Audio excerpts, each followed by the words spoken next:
So today we are doing this is the second seminar in this series of Life After 370 in J&K. Today we would be discussing about what exactly has happened in 1.5 years that the Article 370 has gone now, and what things have changed on ground. Or if at all they have not changed, what were the promises made to us, to various stakeholders over here, and what all government has done on ground, what have they been able to achieve and what they have not been able to achieve. The purpose of our discussing over here, right from the soil of Jammu, that you get the information which is absolutely correct, which is unfiltered, unrefined, and there are no vested interests over here. Nobody's got any axe to grind or any sort of a agenda to make. It is just the way you see it as it is. Now, there are various sort of aspects. There are aspects about terrorism coming in, has it reduced or not? There are aspects about administration, has the output of administration gone up with the state becoming a union territory? Has and the political setup, which we said was always corrupt, they are not there now. With the advent of the lieutenant governor and with the Panchayati Raj coming in, have we able to sort of achieve something over there? And then what kind of police reforms have taken place? Like we find that police is far more proactive against the militant bodies, the intelligence networks. So what exactly has happened and what has not happened? That is what we are here to examine. I have the young brigade led by Kanika, Jaykeshav, Pallavi. Let's allow them to ask you questions. Well, all of you kindly get ready and ask question from Mr. Samayal, Mr. Vijay Bakaya, Mr. General B.K. Sharma, and Mr. Kuldeep Khoda. So questions, please. So thank you very much. I think today was a very, very interesting session, especially the last talk was enlightening. I had no idea that Article 370 was not gave India special rights in the state. So I'll again go back to similar points that I got up last time, which was about enlightening the youth about the truth. And I think in today's age of social media, we lack that quite a bit. Amongst all the noise, we miss the most pertinent points. So what, according to any of you, is the best way today to reach the youth with the correct information, the sort of data-backed science, which lets them know that we're not just talking because we're affiliated to a certain political party or a certain political class, and it's not an opinion but a fact. So how do you think this can effectively be done? Because I think that's the most important thing right now, so that any sort of alienated youth in Kashmir or Jammu or India, for that matter, can do something about it. How do we reach out and how do we educate? That's my question. May I? Yeah. Yes, please. Kanika ji, you raised a pertinent point about the youths of Kashmir especially. The fundamental point is that the post-90 born generation in Kashmir is the generation that has seen bloodshed, that has seen IED blasts, that has seen their relatives getting killed, that has seen convoys of the army moving on the roads, and they have been brought up in the belief given to them by their parents, by their peers, that the Muslims of Kashmir are fighting an occupation force. And they have not been given any benchmark to compare. Nobody has told them that Kashmir was not like what it is or what it was in before 90. Nobody told them that Kashmir especially was peaceful up to 90. Nobody told them that the festivals, August 15th and January 26th, was celebrated all over the valley with all the gusto and fervor that we see anywhere else. The national flag was hoisted.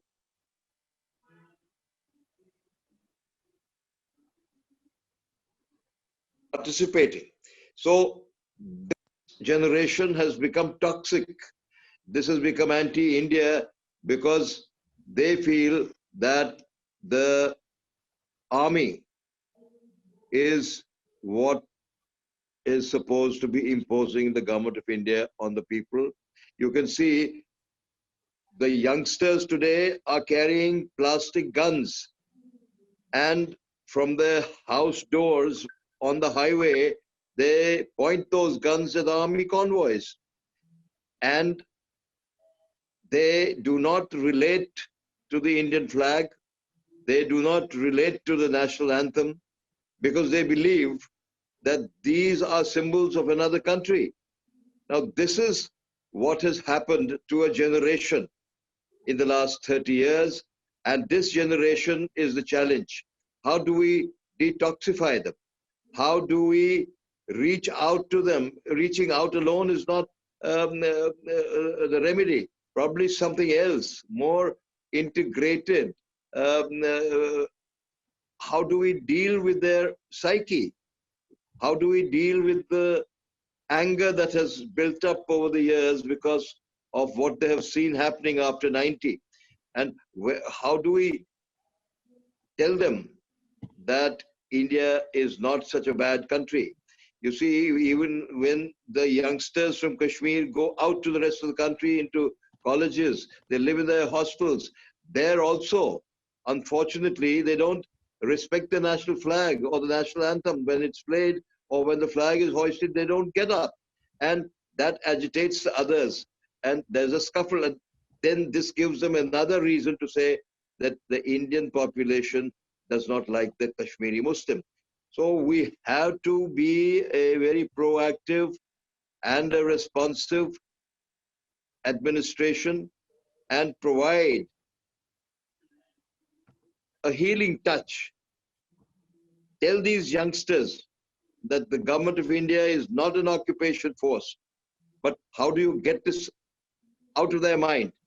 Because they have been brought up on this, right, for the last 30 years. Today, a 20-year-old man, a 15-year-old boy, or even a 30-year-old man has been brought up on the slogan of Hum Kya Chahte, Azadi. Maybe many do not want Pakistan, but most want Azadi. Now, from where? I think when they talk of Hum Kya Chahte, Azadi, with the youngsters probably mean that they want to get out of the shackles of that environment in which they have seen violence, and also to become independent of the government of India, independent of Pakistan. That's a dream that they nurse. But this generation, post-90 generation, who I would call the creatures of turmoil, have to be dealt with.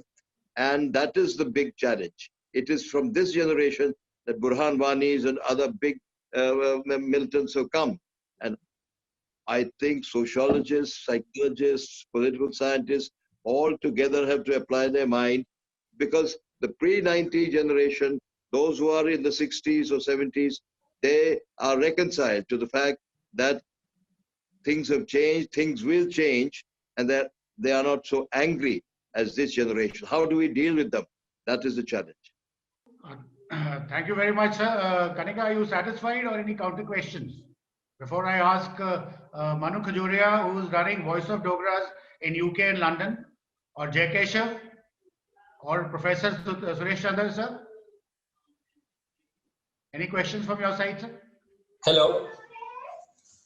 Yeah, Jay, you have a question? Yes. Yeah, I don't have any question, but I entirely agree with Shri Vijay Bakaya. With his experience, he has very correctly said the things have changed drastically after 1990. What I don't think, whatever you may do, the healing touch, various terms, this generation is very, very difficult to wean away from their fixed ideas. Because they have seen what Mr. Bakaya said, though I need not repeat it. He has described it very briefly and very correctly. And I think, as he said, the sociologist and other things, I think no sociologist in the world has dealt with these kind of problems.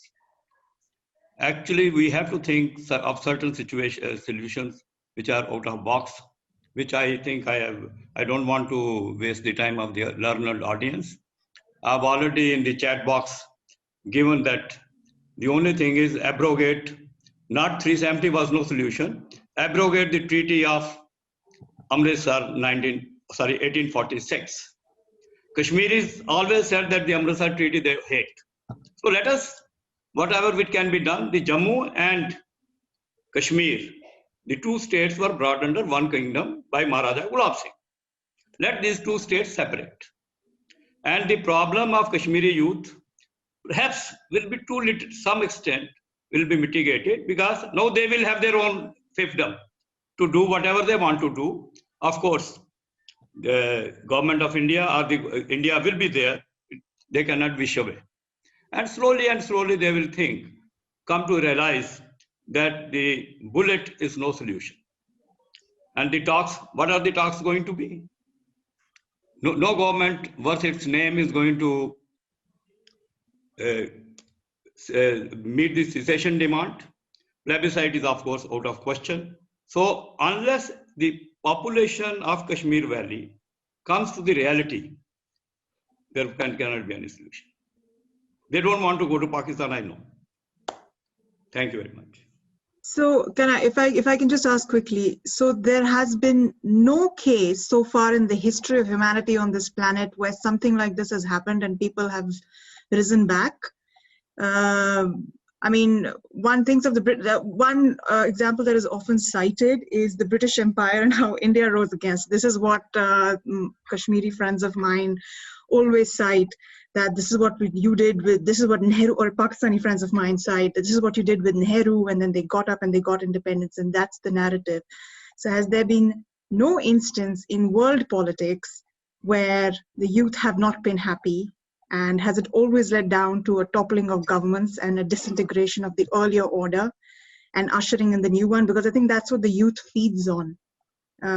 So yeah, I think one would have to sit and see now. I agree with you. There used to be a saying when we were young that till the age of 20, if you are not a communist, you are not young enough. So you slowly think that it's no good. So always the youth is for change. But the youth of Kashmir is entirely different. They are not the ones who are clamoring for a change. Change, yes. If youth doesn't clamor for change, no nation will survive. Okay. Can I have a question? Can I request Jal Sharma to reflect on this, sir? Sir, please unmute yourself, sir. I beg to differ with certain propositions which have been made by your very esteemed participants in this. It is not an insurmountable problem that the youth of Kashmir have gone forever, and it is a totally hopeless situation. I think there is tremendous hope and we can make a turnaround. The issue is, where have we made an initiative to engage with the youth, right? If you're only using a kinetic and a muscular approach to deal with them, then you'll never be able to bring about a change. Now look at, if you are a student in Jammu and Kashmir and for 8 or 10 months, when you have been deprived of 4G and you've not been able to appear in competitive exams, you have limited access to education and so many other things. Or if in Indian universities, a youth has been dealt with a certain manner, right? So therefore, that alienation is going to only grow. We as important citizens of India, it is our responsibility that we go for a dialogue. And its dialogue is not by social scientists or ABCD. It's not an academic problem. They can help the government of the day. The whole initiative has to come from the government of the day and engage with these people. And where do you make a beginning with? There are a number of right-minded youth there. There are people who are studying in universities and colleges in Delhi, around, and many other places. Pick up some of these people, go into a rational dialogue with them, reason out things with them, let them be an ambassadors or catalysts of change. They will go back to their own society and there would be a dialogue of rationalization. Do not expect a change to come about overnight. It's a problem which has been festering for the last 4 decades. So we have to have patience and wait for another decade of this transformation to come about. I do not think the problem is of further bifurcating Jammu and Kashmir between Jammu and Kashmir. The 2 regions are totally intertwined in terms of your trade, your people-to-people contact. Therefore, you will create more polarization and more divisions of this state, right? And therefore, there would be more problems by taking recourse to these kind of actions. The issue today is that let the political process take root, complement that with good governance and good development there, ease out whatever restrictions you have imposed, isolate the people who are trouble creators like Hurriyat and many other things, and wait and use a totally patient approach. And I'm sure with the passage of time, once the political process, the genuine political process had gained roots and an alternate leadership of sorts has emerged, with the passage of time, with the restoration of the statehood, I think we would be on the back to on the road of recovery, and we would be able to assimilate the state as part and parcel of the Indian Union. May I intervene? Hello? Okay. I want to rebut Mr. B.K. Sharma. Yes, sir. Okay. Mr. Diman, can I have a word? Yeah, please, sir, please. Your kindly adjust your camera, sir. Yeah. Yeah, that's better, sir. Okay. The contention that the youth of Kashmir have not been properly dealt with. We have not engaged with them. I do not know whether the learned members of this panel had an occasion to deal with the youth of the Kashmir. I, from 1965 to 1968, was a lecturer at Srinagar Engineering College. The behavior pattern of the youth at that time and today is the difference. Their feelings at that time were passive. And today they are more active. At that time, they could not wield a gun. But that time also, in the regional engineering college, NIT, every time the match between India and Pakistan was played, whether hockey or cricket, there were bloody clashes between them. And more than half of the time, the college used to be closed. And coming to the youth, one of my class fellows from my college days in Jammu, a person from Bhadrawa, you will be surprised to know, in 1965, when the infiltration took place, that gentleman was supposed to take as administrator of Srinagar in case the infiltrators would have succeeded. I used to have a very long talks with him about the futility of his mission, but of no way. Of course, he was frustrated because, according to him, the Kashmiri youths deceived him and they did not come out in favor of the infiltrators.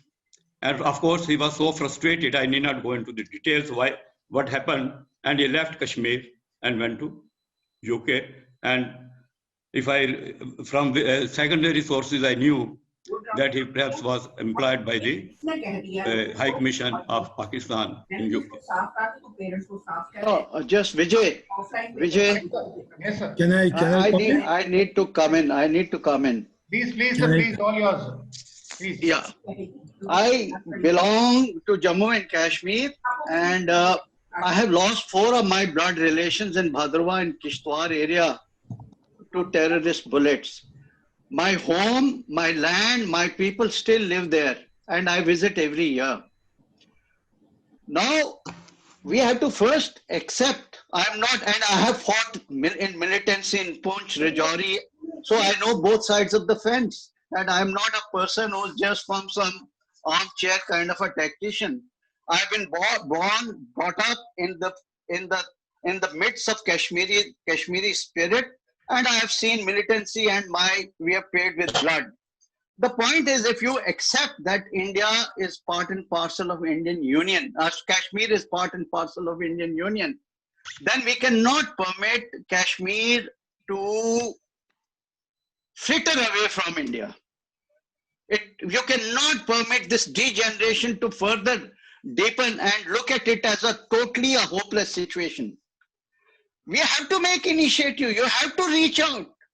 If you don't reach out, this problem is there to stay in perpetuity. And therefore, engagement with the youth, no matter how hostile they are, I think that is the only way forward, and I think we should attempt that. If we give up on that, then Kashmir is gone. Psychologically, it is gone forever. May we have a take on from Mr. Can I come in? Yes, sir, please, sir, please, sir. I want to submit that Professor Sureshji's views are too abrasive and completely, I think, not based on reality. If you say that people, the youth of Kashmir cannot be brought back, or they are totally, all are anti-India. No, I didn't say that. No, but that means that you want that they can't be brought back. I didn't mean that.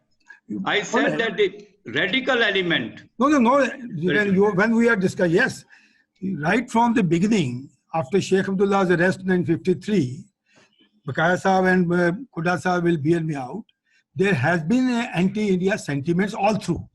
That's an established fact. But why we have in 1990, it's a different story. Baqaya Sahib has tried to evolve that situation. But I'm coming back to the youth. If we are saying that youth are totally all are anti-India, or for that matter, they are a formidable section of the youth is not with us. I agree with this Major General's view that we need an initiative to have to be taken. Why it is happening that we have always taken the people of Kashmir as a vote bank. All the political parties have taken them as a vote bank and fed with them of the idea that you are away from India. And that is how Article 370 was explained to them all through. Even though Article 370 does not mean that so. But anyway, that was how it was explained to the people of Kashmir, that we are a separate nation. And nothing from Delhi can come here. Laws or any orders or anything. If ever anything has to come, it is the money, the sops. So that idea has gone in deep into the mind of the people. So coming to the youth, if that is so, we have so many people of Kashmir, youth of Kashmir coming into central services. And this trend has picked up in the last 10 years, 10, 15 years, not before that. You have people who are toppers in the IAS and second toppers. If you see the recruitment in the paramilitary or the army, there are not many enthusiasm seen in the recruitment to these services. So it is not that the Kashmir or the youth has gone. You can't be so pessimist on that issue. The need is that we must trust them, engage them. We are not trusting them. Look at the administration right now. You don't have any Kashmiri advisor to the Lieutenant Governor today. The Administrative Council doesn't have any Kashmiri advisors. That's wrong. Those Muslims are from Jammu. The Farooq Khan and Basir Khan are from Jammu. They are Jammu Muslims. So there's nobody. So if you can't find one Kashmiri bureaucrat or Kashmiri serviceman as to be taken as a bureaucrat, as an advisor, what we are doing? Political parties are exploiting this situation that today, Chief Secretary, DG, Chief Justice, all people heading the administration are non-Kashmiris. That's what Mehbooba is saying. No. Anybody that is quite. What Mehbooba says, sometimes it could be correct also. I'm not an issue of Sheikh Abdullah, Umar Abdullah, Farooq Abdullah, but there is some truth in that. So if you pick up those things and try to trust them, I think the people are there. We have contacts with them. We have served in 40 years. We still have contact with the people of Kashmir. Yeah. So the people are not that much against. But question is, all these small things are pricking them. So these things have to be addressed, as the General Sharma have said, rightly said. It's not a gone case as is being projected by the Very well.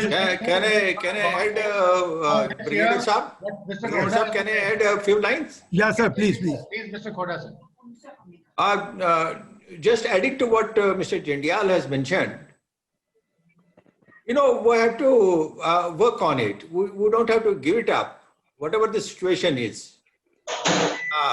One of the points which the Professor Saab brought out is separation of Kashmir and Jammu. This has been an idea which has been floating for a long time from many people, and it has been gone into very deeply. It is only going to compound the problem. It is not going to resolve the problem. That will drive away Kashmir further away from us, and it will be a big setback on the management of Kashmir, and also beyond psychologically also it's going to drive away Kashmiris from rest of India, but otherwise also it is going to give an impression at the international level that India has given up Kashmir. I mean, it's not one of the ideas which I think we should not even think of.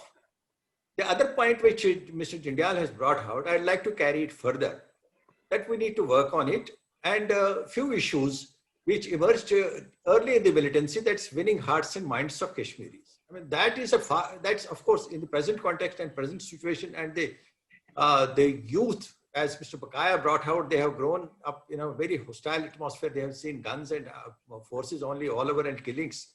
It is very difficult to work on it at this stage, but we can go about in a very methodical manner. The first stage is of the management, how to manage the situation. And the second step, of course, will be after we manage the situation well, the second step, of course, can be winning hearts and minds, or winning the minds at least, if not the hearts. The management will involve working seriously on few issues, that is working on the youth, as was brought out by Mr. Bakaya and others also. The governance has to be credible governance, a transparent governance, where people feel, yes, the government is for us, not for anybody else. It's for the people's good. Right now, the credibility level of governance is very low. Every government, whether it's political government or directly the central government ruling through governor or lieutenant governor, the credibility level is very low. So we have to build that credibility by giving an effective governance which translates into effective development on ground, whereby people get benefited. The economic benefits are one of the most important benefits. When we talk about, somebody talked about the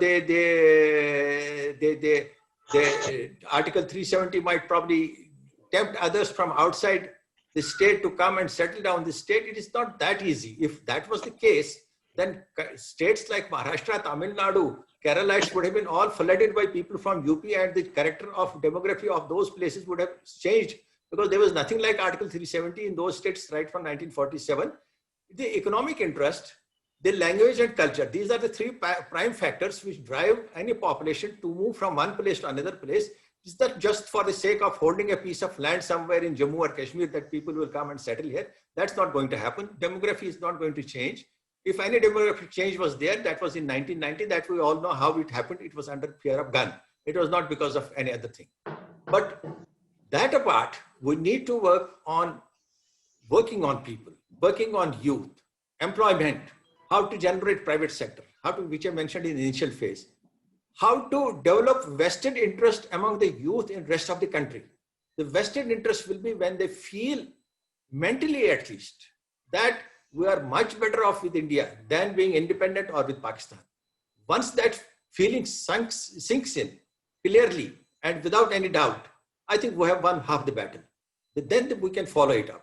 We cannot, give up the case as a gone case or not work on it. And Mr. Jindyal has also very pointedly brought out, how do we establish credibility? I mean, if you have none of the advisors from the Kashmiris, from local people, especially Kashmiri Muslims, I mean, the credibility is gone. The credibility is not there. May I ask a question to Mr. Kuda? Yes. Just a minute. Okay, sir. Please, sir. Go ahead, sir. A quick one, sir, because we are short of time, sir. Yes, just half a minute. I entirely agree with Mr. Kuda, the ex-DG, because he must be privy to many things, things which I am not. But I want to like to have one clarification from him, which I know from almost primary sources, that in 1990, when the state was brought under the president rule or the governor's rule at that time when Jagmohan was sent, I was told that it was done because the entire information, the local intelligence, the intelligence had completely stopped. And the government of India was at its, whatever you may call the words, that they did not know what is going to happen. There was complete blockage of information. That led to the governor's rule and dismissal of the Farooq Abdullah government. Can Mr. Kuda? Yes, you are asking me to say something which, of course, which I would have hesitated to comment upon during my service, but I'm glad that you asked this question. I can probably bring it out just for the sake of the panelists knowing about it. Right. So as General Sharma mentioned about the militancy started not in 1990, it started in 1984. I know. I was SSP Poonch that time from 1984 to late 1986 for 2.5 years. We seized huge amount of arms and ammunition, which was coming directly from Pakistan, and they are still recovered and with us. Nobody lent, it was not taken seriously. But that apart, in Valley in 1987, when first AK-47, it was a new, close quarter battle weapon, which was not heard of till that time. It was something new. Nobody knew what is AK, what does it actually mean. It was seized by SSP Kupwara, Mr. Amin Shah, he was there. He arrested the people, he interrogated the people. The entire Operation Topak plan got revealed by those suspects. There were, I think, 3 suspects who were, so not suspects, but they were involved in it. They had infiltrated along the arms. They revealed the entire plan. He sent out a detailed note. It was forwarded by the DIG to the DG. And Mr. Jilani Pandit was the DG. He trashed it. He said it is a fiction. It's not true. I don't know the reasons why he did it. The government of India, I don't blame Mr. Rajiv Gandhi for that, but probably he was new to politics. He didn't know much of it. How how a prime minister of a big and great country should take note of the things. Even the IB also cautioned. I mean, it's off the record, but it's on papers, on the classified papers. The Intelligence Bureau alerted Government of India, but it was not taken seriously. The then Chief Minister also here didn't take it seriously. It was all not acted upon till the catastrophe came in the form of huge infiltration in 1990 and locally trained people. Even our boys had gone to Pakistan in 1985 for training. Right. The first group. And then they came back. I'm aware of it. And the first incident, of militancy, where a person got killed, happened at the residence, outside the residence of the then DIG Srinagar, Mr. A.M. Vatali. And the terrorist was killed there. And the Indian Express, the media is also playing a dirty role that time also and now also. I mean, they to stay relevant and to get the TRP, they float all sorts of stories. The stories were floating in it, but primarily in Indian Express, that the person who was killed, he was not a terrorist. The gun was AK-47 was planted on him. He had some sort of, link with the family members of the DIG, which was all trash and absurd. And the DIG, he was the DIG on spot. He was functional DIG of their area. He was not believed. I mean, nobody told him on his face that we don't believe you, but it was the action and approach was such that it conveyed to him that we don't believe you.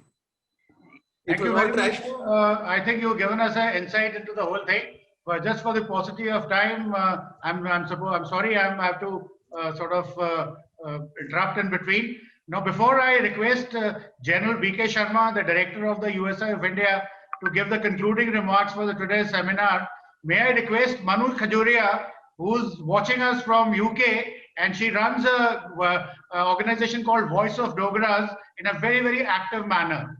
So Manu, can you please tell us what is your view of the whole thing that we discussed today, and how do you perceive? And we know there are a lot of Dogras in London and in and around London, and you have a lot of, if I may say, kinetic friction between all of you on various views. So how would you like to sort of enlighten the panels as to how you look out at the things from a distance? Thank you so much for inviting me for this wonderful webinar. I did miss a lot of the esteemed speakers speak initially. I joined a little late, and I apologize for that, and I'll catch up on your live streaming that has happened on Facebook. But from whatever I've heard, I mean, and you're right that there are a lot of Dogras here, and interestingly, there are more Dogras from the Mirpur Muzaffarabad belt than Dogras from, you know, from our side of the LOC. One of those Dogras are coming in the next programs. Dr. Amjad Dayub Mirza was to come along with Shakur Khan and others. Unfortunately, they couldn't join because they had another engagement. So next week, the program, we'll call them over. They'll be here.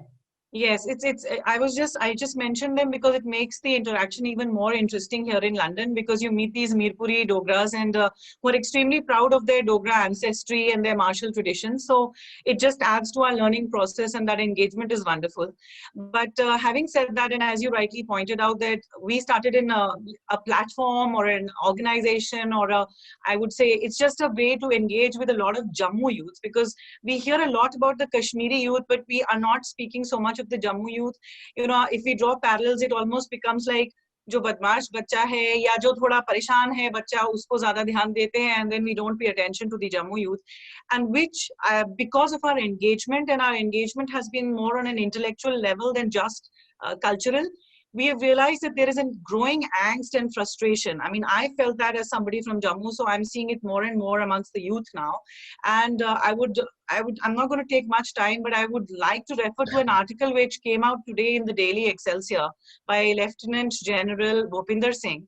And I quote, because this sort of sums up what the Jammu youth is feeling. And I feel that if we don't pay attention to them, thinking that there is only one region that needs to be paid attention to, then it's a problem, because it's the Jammu youth also who's finding that they are not being represented in all these various sectors that have been mentioned, not just the government agencies or advisory councils or, you know, the LG office or the TV studios, you name it, and there is an absence of a voice from the Jammu region or a Dogra voice. So I just quote him here in his article. He says that one wonders at the incredulity and inexplicability as to why Jammu or Dogras, who have always punched above their weight for the nation, still remain essentially unacknowledged, unsung, and unrecognized for their stellar performance and achievements. So I think this sums up what the Jammu youth is feeling, and if we do not pay attention to this region, we will have a problem in hand. That is where the most voices are emerging for a separate state.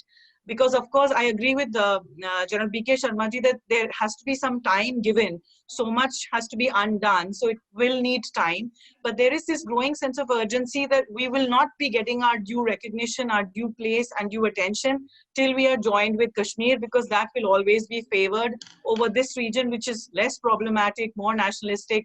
So it's taken for granted. So these are my thoughts on this. And I just shared it with an esteemed panel so that this becomes a part of that process of thinking that is happening for Jammu and Kashmir. Thank you so much. Thank you, Manu. You really touched the nerve at the right place. And we're going to talk about those things a little later. But today, for paucity of time, we probably would cut it short here. So may I now request General B.K. Sharma sir kindly conclude the seminar for all of us, sir. Thank you, Vijay. I don't think there's anything to conclude really, because all of us are very well familiar with the dynamics of Jammu and Kashmir, because we are not basing our opinions on some secondary or tertiary sort of thoughts. We all have been practitioners. We have lived with the problem there, and we feel the pain and we feel the pinch. As a director of USI, I made a very conscious decision that whatever discussions and debates we have on Kashmir, these are driven by people of Jammu and Kashmir.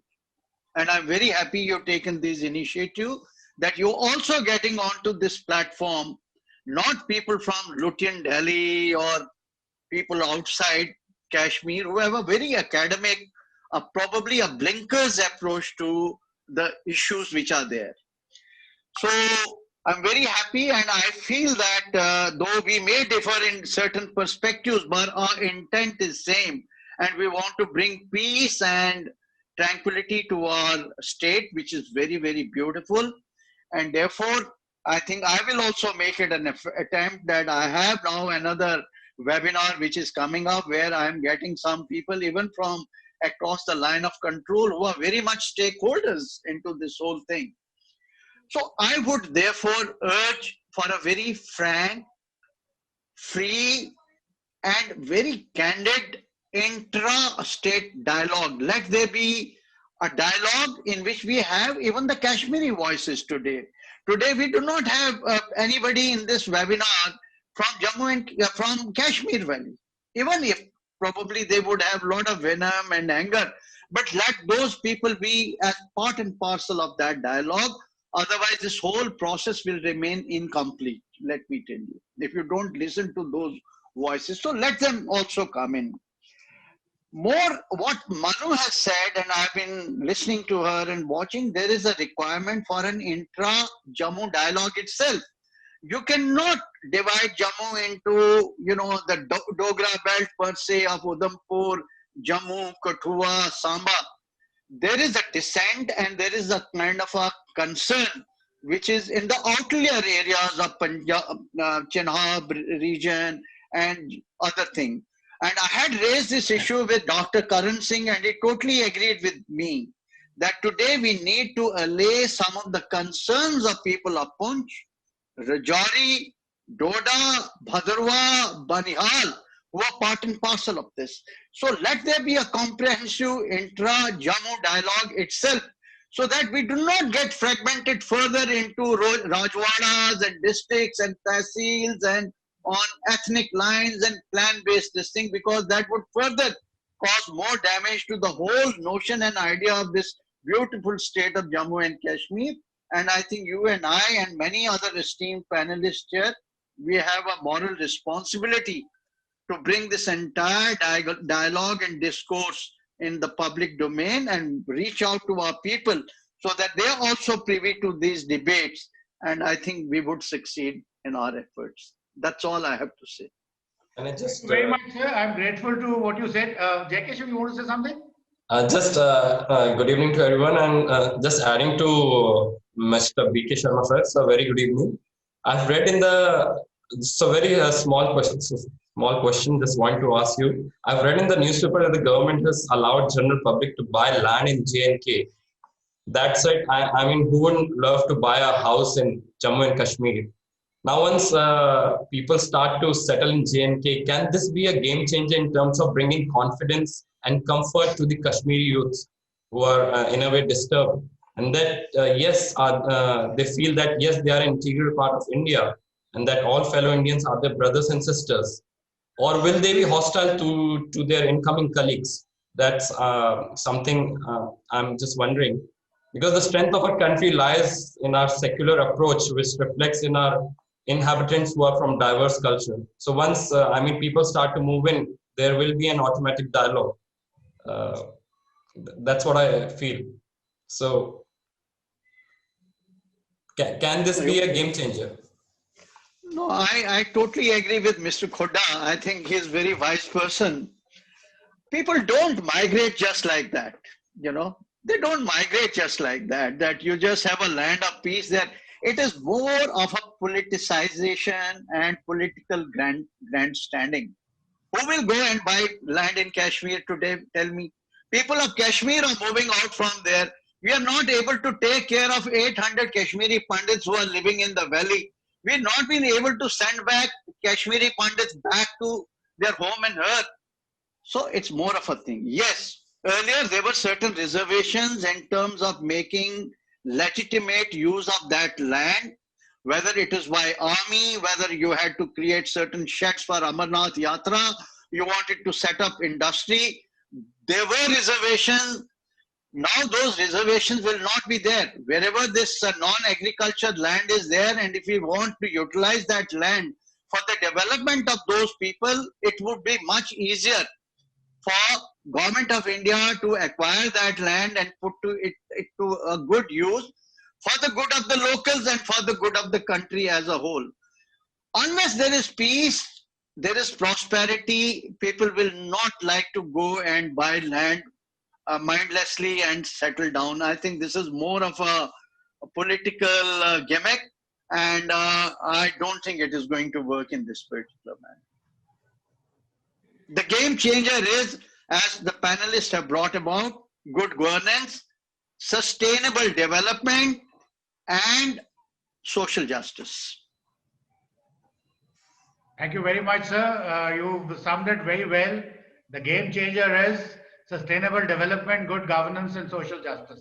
So with that, we come to the end of this webinar, and I thank all the panelists for joining in, giving your frank views. Some of us have already left already. I will personally calling them and thanking you very much. And my special thanks to Kanika from Zurich, Manu Khajuria from London, and you put up a good view. And Professor Satish Chandra, sir, you took so much of your time, and you've been already in collaboration with me on these subjects. Harbans Singh Samyal, sir, you've done a wonderful job, and we'll see you more often with more historical and other perspectives that you carry. And all of us over here, leaving around Ambassador P. Parthasarathy and Ambassador Rudy Vajri, all were from Jammu, sir. Even Pallavi, who left, she is a Kashmiri Pandit, who's migrated from Srinagar to somewhere in UP and to US and things like that. So it is a pure platform for the views of Jammuites, and I am sure whatever we witnessed today, the Jammuites are very sensible, very intellectual, and we have a thought-provoking ideas with us how to bring peace to Jammu and Kashmir. As Jal Sharma told you already, that we do not want a secondary or tertiary versions of what are the happenings over here. So very fact of this International Institute of J&K Studies and Analysis, that ITSA, which I have started with lots of views from you experts all over, and Mr. Jal Sharma has been almost my patron, undeclared as yet, but soon I'll formally request him for that. And Mr. Narendra Shishodia, who's ex-DG IDSA. So these are the kind of luminaries who have been patting my back and giving me their helping hand. And my aim is to purely to bring out the views of Jammu as they are. They may be unrefined, raw, absolutely the way they are, and not secondary, tertiary, mixed with lots of motivations, could be political, could be economic, could be international, diplomatic, and all kinds of things. So voice of people from Jammu and Kashmir must be heard. And Jal Sharma sir, I take your suggestion. I did try to contact a lot of guys in Srinagar, but unfortunately, this is another important point I wanted to put in front of this panel. I've contacted at least 12 people, 12 intellectuals, civil citizens from different walks of life. All 12 refuse to come and speak in front of the camera. They say, we are too scared to talk the truth. We do not know what's going to happen right now. Which way the administration is going, which way the security forces is going, we are not aware. So we will not be able to speak. So that is a challenge. But yet I have my journalist friends in Jammu. I've befriended quite a lot of them, and most of them at work. And maybe next week's seminar onwards, we will have somebody from Kashmir also sitting amongst us and giving their views. And I would also request you people, if you all are free, on Saturday at 5 p.m., we will again be having a bit of again 4 voices from Jammu talking about the concept of statehood that is being, being arrived at in Jammu. People are talking about statehood for Jammu, not Jammu and Kashmir. Or if somebody wants to say the other way around, I do sort of anticipate a good sort of a discussion which will have different viewpoints and not the one stereotype kind of a thing. So if you all are free to, if you're free from your personal engagements and interested in knowing what is the voice coming from Jammu, which concerns the statehood for Jammu only and not with Kashmir, so kindly join me on 5 o'clock on Saturday. Thank you very much, sir. On my own behalf, and of course from the portals of ITSA and those intellectuals, 35 of those who are already with me, I thank you all for coming and hope to see you on Saturday again. Thank you so much, sir. Pleasure that I had with you, and a lot of your good ideas are there, and they will be on the social media very soon, and I'll be sending you the links. Thanks a lot, and good night.